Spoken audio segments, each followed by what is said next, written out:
Hello and welcome to Gierok Farms. Today we're going to talk a little bit about the rock walls that are here on the farm. They're all walls that we've built since we've came here. A lot of the rocks we have here, or 95% of the rocks that we moved to this farm, I always tell people when they ask about our rock walls, I tell them they're imported because they're all from my dad's farm, which is now my brother's farm, and from my aunt and uncle's farms that's up the valley from us, 4 miles to 8 miles. So we've hauled them all in here to make our projects. We've got a lot of rock walls here. So growing up, we would help my dad build walls. We had a really nice wall around the yard in front of the house, and we had a little fire pit area we made out of rocks. And then the year before we got married, my dad, with the help of us, of course, built a gazebo for our wedding. So we were married in a stone gazebo on my dad's farm.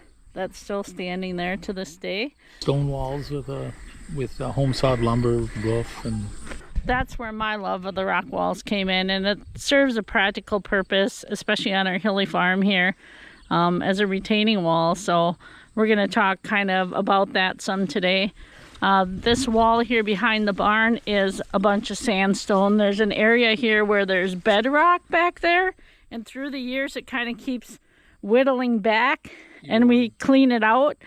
And my goal is to clean it out again now, and we found some more stones that we can maybe extend this wall a little further here. That's on my honey-do list for future projects. has to keep me young. So actually these two walls here, and this one, it was really interesting because we did a lot of walls before this one, but this is what I call the boulder wall. So we ended up getting that pallet fork earlier that year, and then of course up in the pastures you could see places where there was a rock sticking out or something. So then I was going around fetching all these stones and getting them to this area, and then, so when it come time to put this together, we dug out a trench, and it's probably about 3 feet wide in here, and dug it down maybe a foot or so, and then I set these really huge stones down in that hole, the biggest ones on the bottom, of course, and then we got maybe like 4 yards of ready mix, and we had a little bit of help. And I had him fill that ditch where the stones weren't, behind the stones and everything, with this ready mix. And then I had the truck back away, and I had more boulders and the pallet fork and a lot of help. Then we set another row of rocks on top. So it's just like, I told the driver, put it on like as if you're putting peanut butter on bread, like really thick. And he was just kind of rolling his eyes. They just come from some high-end project, and then they're here doing it this way. But anyway, it was a hot summer day, so the concrete's going to dry fast, so you got to get this done. And then, of course, he backed away. I put another row on, and so on and so forth. It didn't take long. I think this whole thing we built in probably less than 20 minutes. And then, of course, on the top, then I might have mixed up a little bit of mason cement. We got this old mixer, with the bag, and then to buy the mason sand. I think it's a 3-to-1, 3 sand and 1 masonry cement, and that. So then I could tuck smaller rocks in all the cracks and try to make it look a little more. Right, so we started the base of it. Yeah, with the ready mix. With the ready mix, but then we finished it off by mixing our own cement to finish the wall. Yeah. And then these big flat ones, then I found them later, and you kind of add to it. But and she's right. What happens is these banks start eroding away. With this cattle lane up here and stuff. So this stuff, serves a really good purpose here. And we did have that big end loader then too, like this one here. I would swear that one is probably about as heavy as one of the tractors. Almost looked a little bit like an elephant in a way, where the head and the way the body is on that. But anyway, so that was this wall. That one, we had all we could with the loader on the tractor to move that. And the back wheels off the ground. I was rock here from the pasture, and he's like, I don't know if we can move this one, and I'm like, we can move it. It looks like an elephant laying down. Yeah, it reminds me of an elephant. Here. But yeah, we had the hole open already, so we set him up in there, and of course then you just build everything around it. But so that's one of our walls, and this one you know, and I actually kind of like these better because they're quick, they're fast, and they're forever. And there's not really, you know, stuff like this. It's not like it's got to be straight and everything even and done like you would build like a cinder block wall or a brick wall or something. It's the natural look you can kind of get away with just. And then you always look for the flat edges and the square. And a lot of times, especially with all the other walls too, we'd always save those brick or those rocks for the top or the edge. And those round ones and those ones that aren't so appealing and they're hard to stack, they go in the back. That's generally the rule, and it almost gets to the point where it gets addicting. You know, you're looking at a rock pile like a huge puzzle, and we'd constantly be picking through and sorting the rocks in a sense as we go to where you'd always have your flat ones for the top. And then like the ones by the house, I would use a string like you know, that construction, that the elastic string that you would use to strike and to make a straight edge, so my top edge was reasonably accurate. These we just kind of winged them a little bit more, but we will have some photos put up of some of this stuff of us constructing this. Now I think we started these, I want to think my first wall we did in maybe 01 maybe. I mean, that was the first one of when I got started kind of near the house and the flower beds. And then the rocks we did on the house in 2000, and we built the turret in 2000. So the rocks in front of the house we did in the 90s, in the late 90s, that flower bed there, I would say. Well, I know we had cinder blocks in there the first few years. That was in 95. But... Right, and that was later 95 because that's what we had. That was from our old house, and then we eventually took them out and then did the rocks, but the flower beds were there. So let's go over there. So then like this one here, this was one of my last ones I did. And we're talking here, I mean, just get a closer look at, well, we're talking 4.5, 5 feet wide here. This ain't going anywhere. And we got a lot of that what they call chirk, and that's the rocks she was talking about that were from her dad's and her uncle's farm. And that's what is on top of where, like we call it the ridges here, there's limestone underneath. Now I did talk to some of these people that specialize in these rocks, and I asked them, why is that? Why is that rock? You know, they said, well, that's, I don't know, they had a technical term why, but it's always on top of where the limestone is underneath.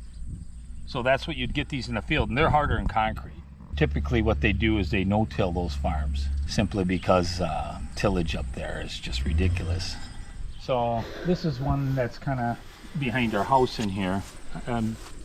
This has got to be about 15 years ago I did this one. I want to think we did the same thing with the ready mix here. The bottom foot or two was that way, where we dug out the trench and we did that, and then I was mixing mason cement for the top portion of it. Now you got some sandstones mixed in here with some of those really hard ones from the ridge. And this wall is probably a good 2 feet long, wide, and I don't know, we probably got here probably about 150 feet at least. And so what I did here to keep it from you know, the frost cracking it, we put like pea gravel behind it. It's for drainage, and there may be a few places I put a pipe in the wall so the water can get out from behind it. And then we just put a little topsoil on top. And originally you did have flowers here. Yeah, before someone started mowing them, because well, yeah, it really was a neat thing. It's just a lot to keep up with, you know, weeding everything and that, but it really was sharp. So we ran it right down to almost to grade on that end. It gets to be probably about 5 feet when we get down in here. And I would say out of all the walls I did, this one is probably I put the most effort into. I mean, again, there's some boulders in there. This stone here did come off of our farm way up in the ridge. I remember there was some different ones. And again, that's kind of different than, and then you got these sandstone I was talking about, this one and this one, and a lot of those. So there's a combination in this wall of different rocks from different stuff. And then occasionally we get places where there's rocks, like way up north, we got some relation up there, and we were able to get a few. And those are those smooth round ones. They're extremely hard. And boy, am I glad I don't have those in the fields here. Because they're very hard, yeah. It seems like it would just kill your machinery. You know, I think that's for the rock pickers and all that stuff. And I think people that don't have rocks don't quite understand that. I know we get a lot of questions about the rocks. Why, you know, how is it with rocks in the fields? And I like rocks. I've always liked rocks. And the kids all know I like rocks. And my niece, you know, everybody shares rocks with me from their property, or we find a nice rock. Bring you a unique rock versus some other kind. George went out hunting with his brothers, and he found a really nice rock with a hole inside of it. And he carried that through the drive, and he brought it home to me, and because he knew it would make me happy, so he brought me a new rock that's actually hanging in the house because it's a very unique rock. Yeah, it's flat, and it is one of those chirk rocks again, those really hard ones. And for Christmas and stuff, and my birthday, the boys will bring me rocks, or my daughter will our daughter will send me rocks because they know I like them. And if they find a unique rock somewhere in the fields that they're working or something, they'll bring me a rock. They also get added to the property here, so. Yeah, so we did a lot of that where there's places we put some of that into our walls and stuff, so it's kind of just makes a story. And then stuff like that is forever. You don't buy those kind of things at a Walmart or something like that. But anyway, so, and then even over here we kind of extended on. I think that was a year after that when we did this section in here, and we were able to get a slide made by, I had a cousin that was stainless welding shop. This slide was actually something out of a factory to slide the boxes down through or whatever. The chute box. Yeah, so it was a chute for boxes. Yep. So he was able to make us a slide. So that was kind of neat when you get children over here that's not going to break. And then it's the hill. Nobody's going to fall off this slide. You know, they can run up the hill and. You know. And in the summer we run water down it. It does have a. On the top of it, there's hookups so that water runs out of both sides of the top. Yeah, but I think the hose was here, and then we just run the rest of it to the house. Yeah, well, it gets to be quite kind of a, yeah, it's our way of trying to make some fun, I guess. So, and then here, things started with your sister's wedding. Yeah, my sister was married here in 2000. And that's why we built the turret. My dad's like, oh, we should build a turret. I'm like, I want to build a gazebo. And he's like, why do you want to build a gazebo? I said, well, for the wedding. And he said, no, we should build a turret. They're having a Renaissance wedding. They need a castle tower. So that's why the turret is on the back of my house, because the wedding ceremony was held here, and the couple and their wedding party stood up in the turret, and the crowd was all down below here and on the hillside, and were able to look up at the lovely couple. So they were into, as they were dating, they were into the Renaissance festivals. Well, and they still are, yes. You know, so that was kind of their, that was their theme, and it was kind of getting to be, so your dad built a gazebo at where you grew up for our wedding. We got married on her dad's farm, of course, and then your sister got married here. And then when your brother was getting married, I'm like, aren't we going to build something, like add on to the barn or something? You know, so it got to be kind of a traditional type thing. And again, this here, I had it figured out. I want to think there was over 60, maybe 70 some bags of Mason cement. That's just the mortar. And then we had probably a good dump truck load worth of that Mason sand. I mean, I was bringing it in on my small trailers. We had our dump trailer then, so I think he's going to show some pictures of the rocks. We were picking those rocks up on your cousins there, the piles that were in the woods under the trees up on the ridges. Yeah, so then I was washing the rocks because picked up some of them with a skid steer, and then they were pretty dirty, so then we had to wash them so that the concrete would stick to them. So then we started just picking them up because by hand.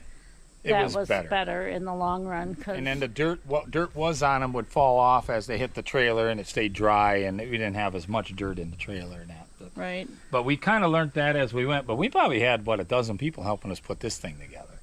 and it was all kind of the rush of getting it done before the wedding. So I told your dad, we'll do it, but I gotta get a lot of help because I was seeing rocks in my sleep. Yeah, so my dad helped, my brother helped, our friends helped. And it really made kind of a community come together, because it wasn't, you know, that was after hay was made, or when you couldn't make hay because of rain or whatever. But then your dad come up with these ideas. These are from an old rake to hang the flower pots on. And again, he was telling stories about his home country where all these type of things are. They had a lot of those old castles.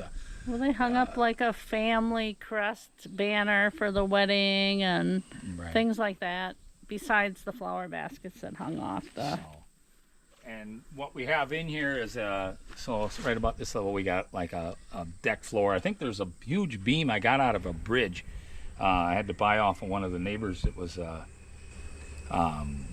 creosote, you know, like maybe like a 2 foot by 2 foot beam. It was huge, and that's down in here as the main beam that goes across. And then there's just basically like built decking. So we built that all in, and it's all built into this rock. So that's the floor of this that comes right off our balcony. And you know, I didn't know a lot about Renaissance stuff, so her dad's telling us stories from his home country, and you know, those countries were put together back in the Renaissance days. So he said that they would have these turrets on these castles, and that was for protection, so they could stick their weapon through the crack and hide behind the wall. And that was, you know, that was their way of defending and keeping themselves safe and from the enemy or whatever. I remember there was even I think it was a church, wasn't it? And there was these huge, long, skinny windows in it. It was a parsonage. And the wall was V'd out, and it was really narrow on the inside and really wide. And they said that was so you could stick your, I suppose, a bow and arrow or whatever they had back then, their weapon through. Well, so you can shoot that direction, or... Yeah, and that was their protection back then. So there is a reason for that look, not just, it had a practicalness to it.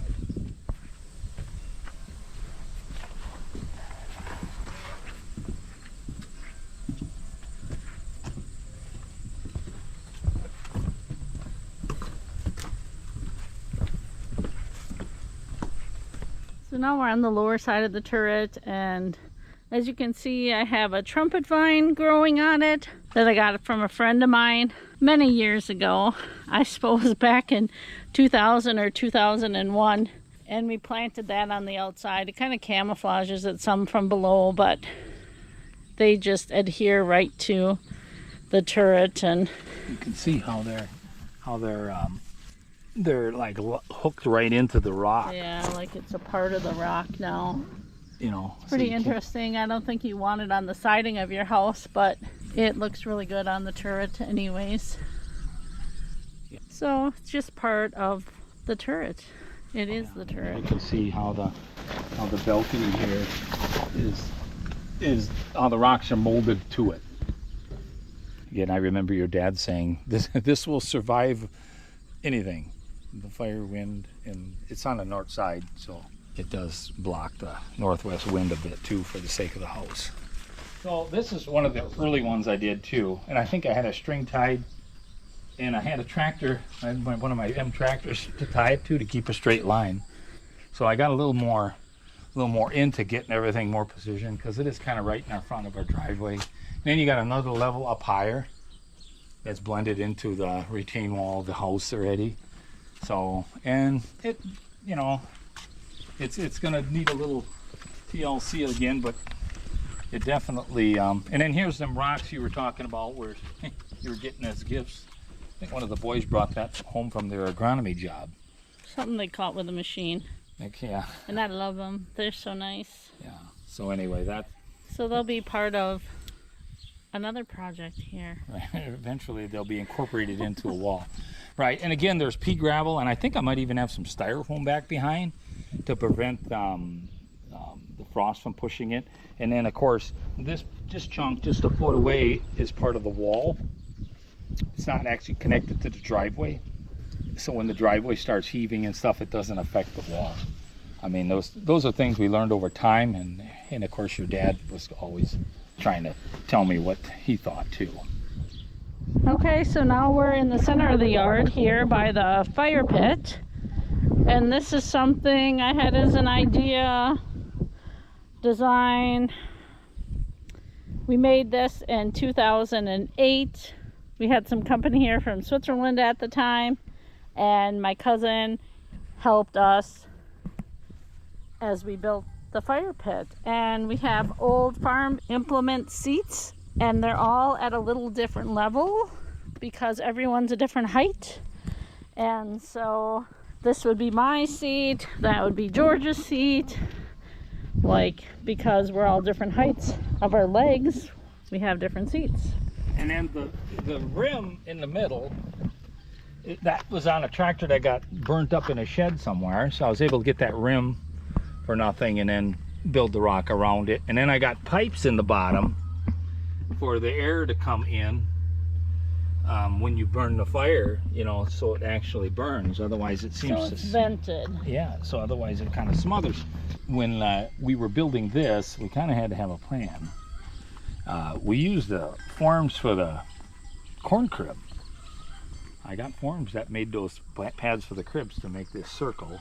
And then we had to figure out where every seat was going to go, because they're put into the ready mix. Again, hot summer day, and we didn't have much time, so we had to have everything kind of laid out and figured out. So I was able to put the first roll of rocks in the concrete on every one of those pillars. And then the theory is here is if you have food or whatever, you can set your stuff on here. Well, they're like little tables in between the chairs. So that's what the theory is with all of that. So we were able to get everything evenly spaced. And then this part I did mix mason cement to get that all in place afterwards. But I was saying that we really got to thinking about this when you have a fire and you got little kids around and stuff, and even yourselves. I mean, it's easy to get burned. You know, it's hot. That steel would be hot. So the brick was kind of like like a border. And again, where it made it so that it wasn't quite. It was more friendly to use, I would say. You know, compared to like a regular metal one where you really got to be careful who's walking around it and things like that. Well, yeah, because safety's always a priority here on the farm. Even like your pets and stuff, you know. I mean, the dog doesn't know any better if he's put his nose. Or your against cats, right? So, yeah. So this is, and this is forever again. This is not going to go anywhere, and it's all built out of raw materials that are stuff that probably. And I'm more of a believer when it comes to these type of things.